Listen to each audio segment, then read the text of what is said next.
Major funding for KPBS Evening Edition has been made possible in part by Anderson Plumbing, Heating and Air, proud to support the mission of KPBS and privileged to serve San Diego clients. Anderson Plumbing, Heating and Air, helping homeowners maintain drain, heating, and cooling systems since 1978.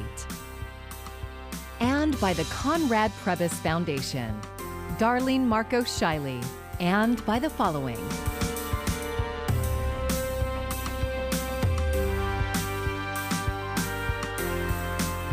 And by viewers like you. Thank you. Good evening. It's Wednesday, January 20th. Thank you for joining us. I'm Maya Trabulsi. The nation took a break today to watch and breathe a sigh of relief as the historic transition of power was carried out peacefully on the steps of the Capitol. History was made on many fronts as Joe Biden and Kamala Harris swore their oath as Donald Trump departed in an early morning goodbye. Karen Kaifa begins our coverage in Washington, D.C. After me. In an inaugural speech nearly 5 decades in the making, Joseph Robinette Biden Jr. said this day is not about him. Today, we celebrate the triumph not of a candidate, but of a cause, the cause of democracy. Delivering remarks on the west front of the U.S. Capitol, looking out on a national mall not filled with people but with flags, Biden, now the 46th president of the United States, acknowledging extraordinary challenges that face the nation and his presidency. To overcome these challenges, to restore the soul and secure the future of America, requires so much more than words. It requires the most elusive of all things in a democracy, unity. His partner in governing, Kamala Harris, the first woman and first woman of color to serve as vice president of the United States. I, Kamala Davy Harris, do solemnly swear that I will support and defend the Constitution of the United States. that I will support and defend the Constitution. Inaugural festivities subdued due to COVID-19 and extraordinary security precautions. But today, a new chapter. Leaders of both parties looking on as the Biden administration seeks to unify a divided, grieving nation. May God bless America, and may God protect our troops. In Washington, I'm Karen Kaifa. And saying there's no time to start like today, President Joe Biden signed a series of executive orders from the Oval Office. The first was related to the coronavirus pandemic, another to re-enter the U.S. into the Paris Climate Accord.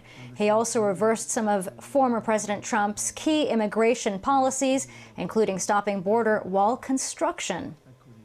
Local leaders were watching today's events in D.C. closely, many with hope, but others with a little more skepticism.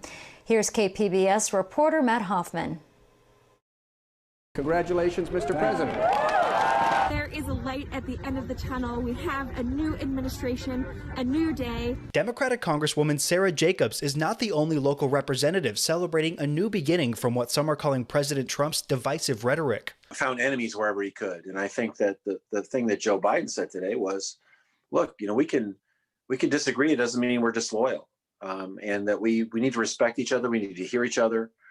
That's not what President Trump was all about. But fortunately, that's what President Biden is about. And I think gives us a chance to really start healing and restoring American greatness again. Fellow Democratic Congressman representing northern San Diego County, Mike Levin, was also there for Biden's first address as president. We desperately need competent, stable leadership. And I think that's what Joe Biden and the Biden administration will bring. Republican Congressman Darrell Issa voted to reject some states' election results earlier this month. He was at the inaugural ceremony, later issuing a statement celebrating the peaceful transition of power, saying he welcomes Biden's words of unity and the country stands to benefit if he keeps promises made during the campaign. But not all Republicans see it the same way. People are frightened. People on the conservative side feel like they are being dehumanized. El Cajon Mayor Bill Wells says social media companies are, quote, censoring some conservatives, suggesting they're terrorists and white supremacists. He wishes that Biden would stand up for, quote, political speech. Either make people feel like there's some hope or make people feel like they're being attacked. If people feel like they're going to be attacked, then some will be radicalized. A lot of others will spend more time organizing. So I kind of suspect that the most unifying source for the Republican Party is going to be the Democrat Party. Newly elected Republican member of the Board of Supervisors, Joel Anderson, had a different take. The president was my first choice, but he's still my president, and our country has a lot of woes, and we need to gather together to lift everybody in our community. San Diego Mayor Todd Gloria hopes Biden's message of unity will resonate with San Diegans. He plans to leverage his personal friendship with the vice president to make local issues a priority in D.C. Seeing her there and taking the oath and making this history, there's a more of a connection there. And so you just sort of know what that means for her and for her spouse, as well as what it means for my nieces who are watching as well. It's just a really positive day in what has otherwise been a very dark time. The Board of Supervisors' first ever Latina elected member and Democrat Nora Vargas says she was so excited she could barely sleep last night. I'm mostly excited for the young little girls and boys in this community to see, an African-American, South Asian as our vice president, and what that means is very powerful. Matt Hoffman, KPBS News. Minutes into her new job, Vice President Harris swore in 3 new Democratic senators, including her replacement. Alex Padilla, who served as California's Secretary of State, was picked by Governor Gavin Newsom as the state's first Latino senator. Raphael Warnock and John Ossoff, who both won runoff races against incumbents in Georgia, also took the oath. Their arrival gives Democrats the Senate majority in the split 50-50 chamber, with Harris as a potential tie-breaking vote. Former President Trump didn't attend today's inauguration. He left the White House early this morning, the first outgoing president to skip his successor's ceremony since 1869.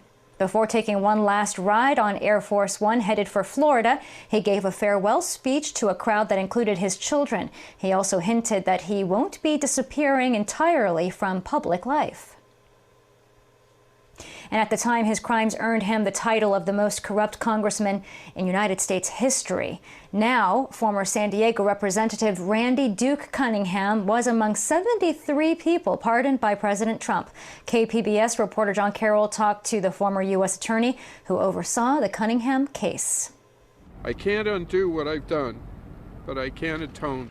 March 4th, 2006, disgraced Congressman Randy Duke Cunningham appears outside U.S. District Court in San Diego, tearfully expressing regret for his crimes.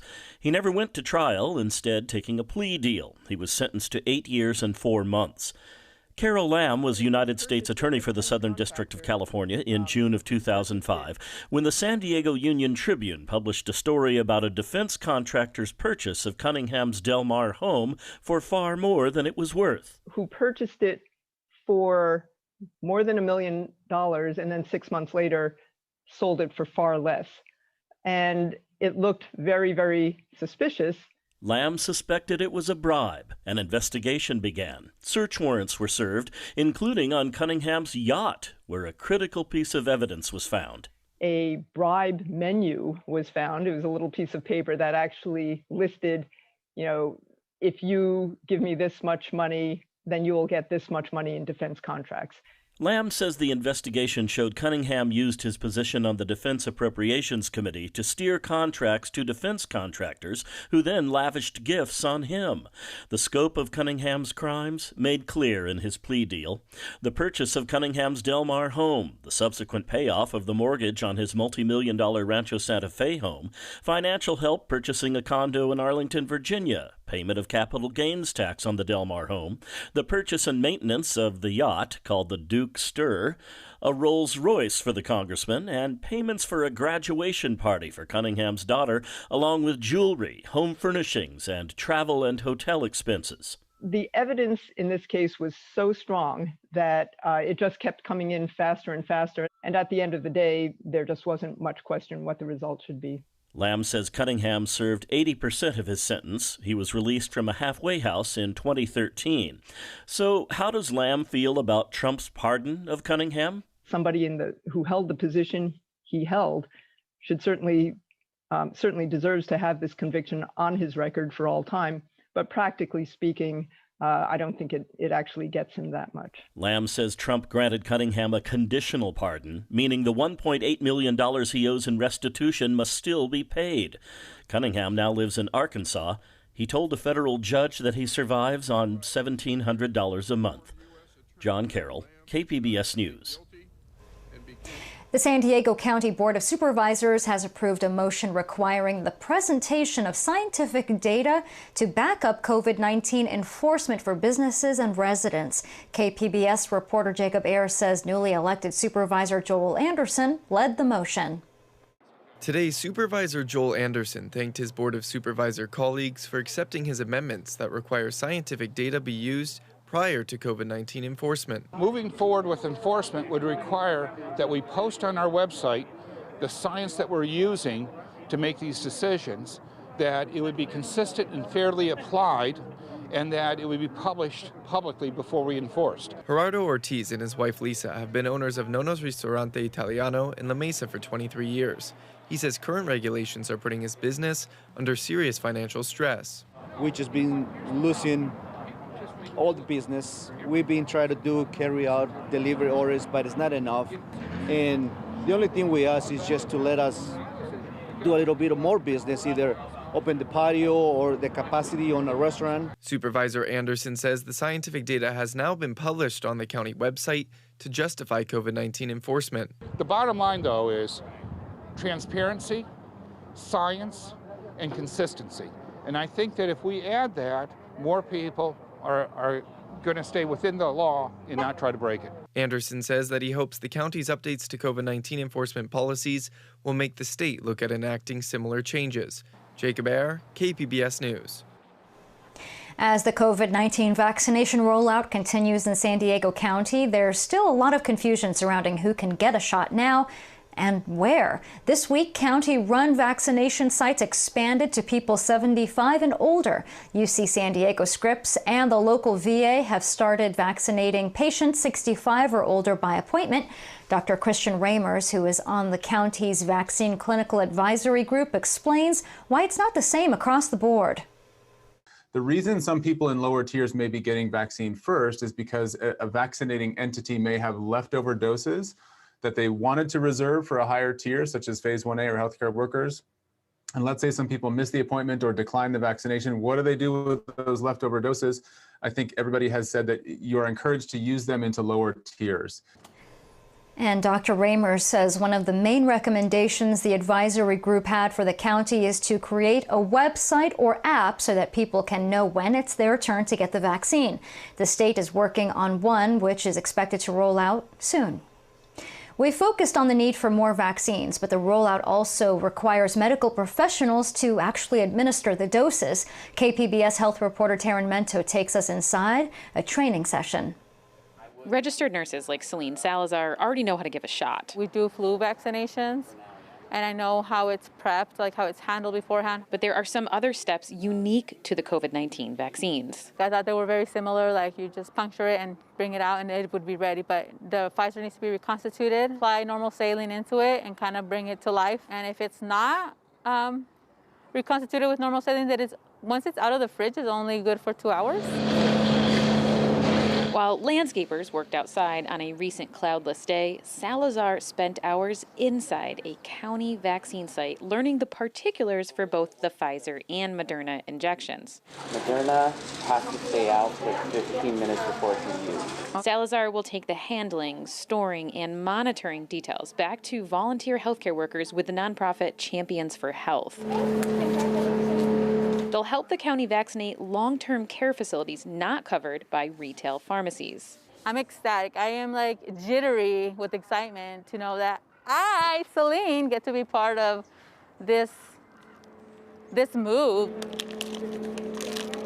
Salazar's first patient during the training was just as excited to be on the other end of her syringe. And I'm a nurse and I'll be administering the Moderna vaccine today. How are you feeling today? Howard Fanning works at a behavioral health facility and has been wanting the vaccine since before it was even approved in the U.S. I wanted to get it right away. I want to feel safe. I want everyone else to feel safe as well. I think it's my duty to do that and for everybody else so we can move on with our lives. as Salazar bared her arm for the vaccine.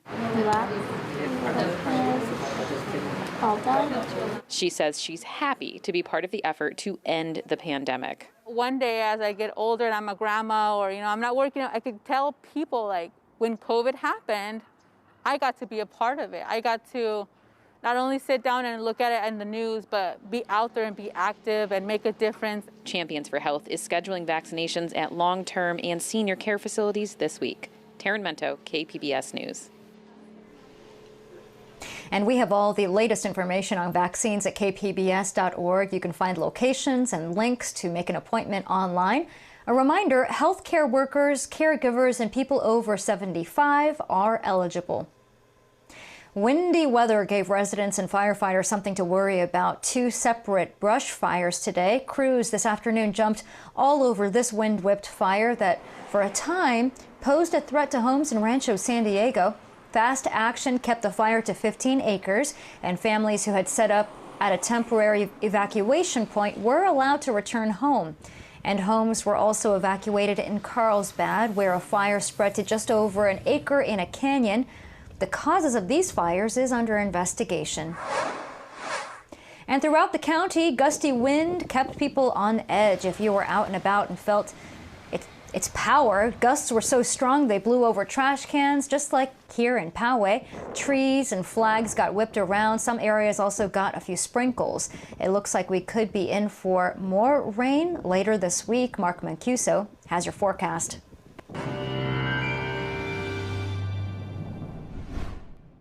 Storm system that's caused all the problems here will be slowly pulling out overnight and into the day on Thursday. So the winds will start to diminish tonight, and the chances for precipitation will start to wind down too. And as the storm moves away, we'll see some warming spreading inland Thursday.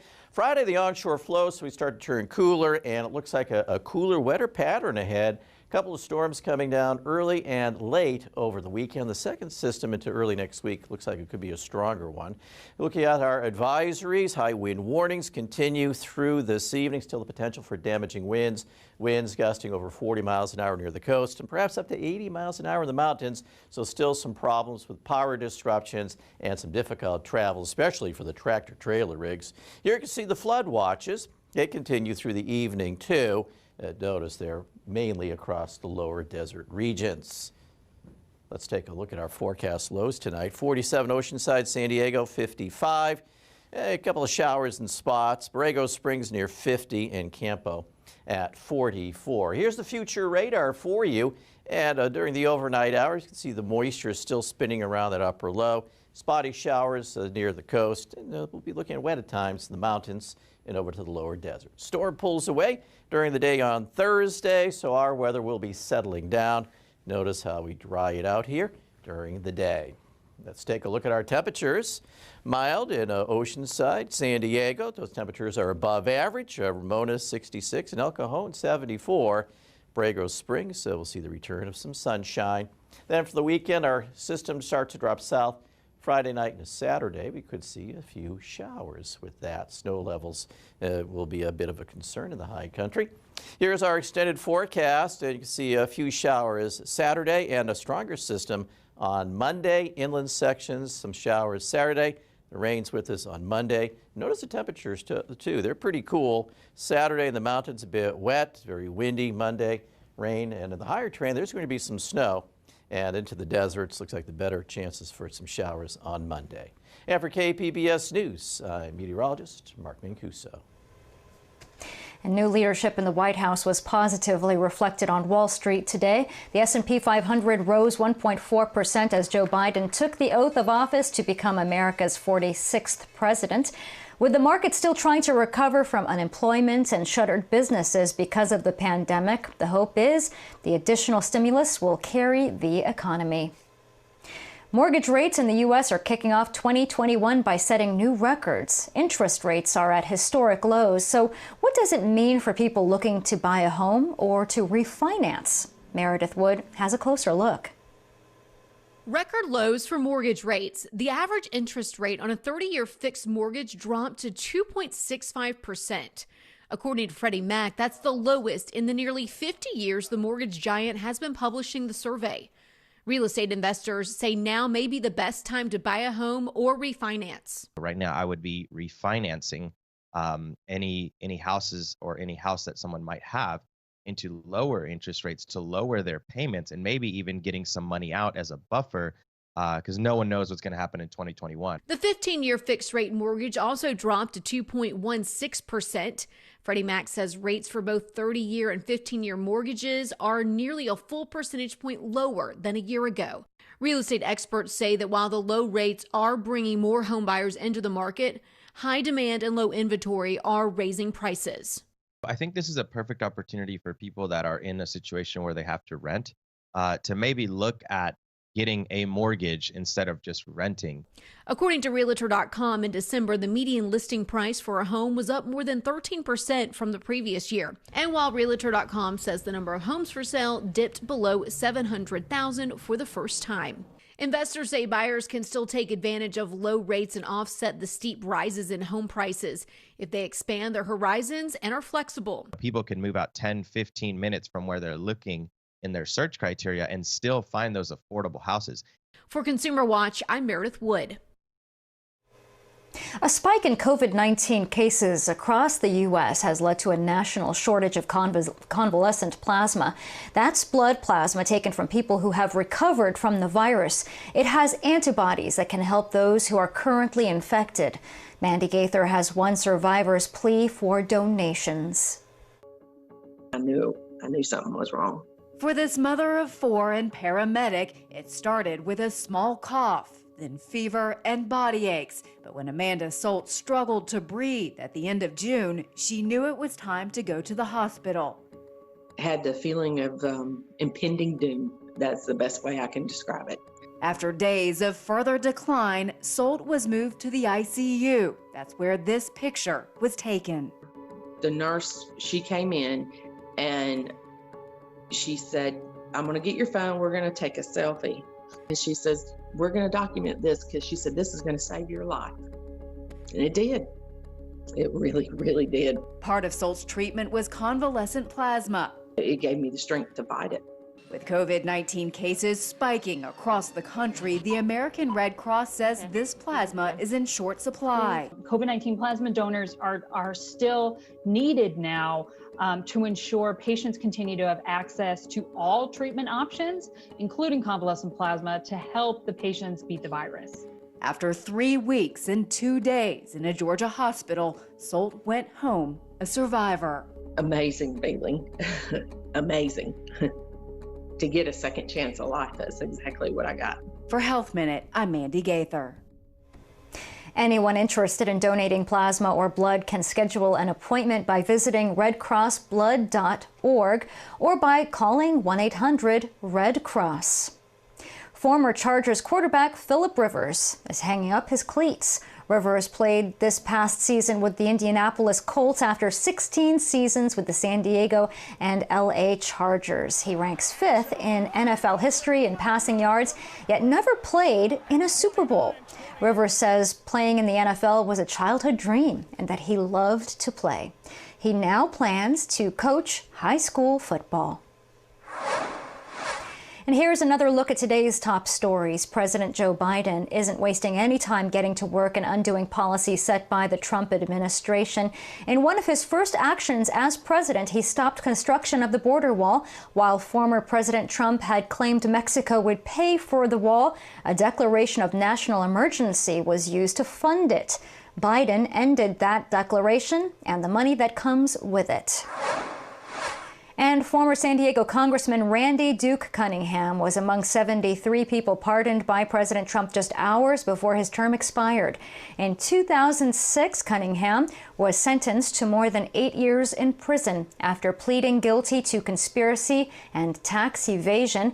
The Republican admitted to taking $2.4 million in bribes in return for influencing Defense Department contracts. The youngest poet to write and recite her verse at a presidential inauguration called for Americans to leave behind a country better than the one we were left. 22-year-old Amanda Gorman, a National Youth Poet Laureate from Los Angeles, read her poem, The Hill We Climb. When day comes, we ask ourselves, where can we find light in this never-ending shade? The loss we carry, a sea we must wade. We've braved the belly of the beast. We've learned that quiet isn't always peace. In the norms and notions of what just isn't always just is. And yet the dawn is ours before we knew it. Somehow we do it. Somehow we've weathered and witnessed a nation that isn't broken, but simply unfinished. We, the successors of a country and a time where a skinny black girl descended from slaves and raised by a single mother can dream of becoming president, only to find herself reciting for one. Gorman started writing poems when she was just a child, but found it terrifying to perform due to a speech impediment. She overcame that fear by drawing confidence from Martin Luther King Jr. and former President Barack Obama. And you can find tonight's stories on our website, kpbs.org/evening edition. Thank you for joining us. I'm Maya Trabulsi. Have a great evening.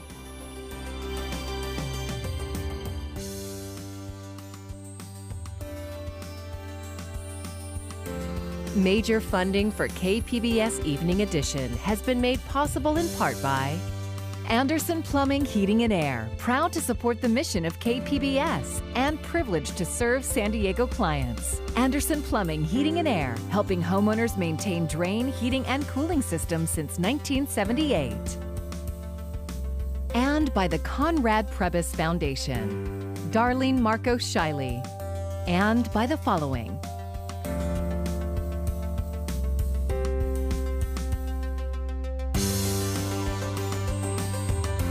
by viewers like you. Thank you.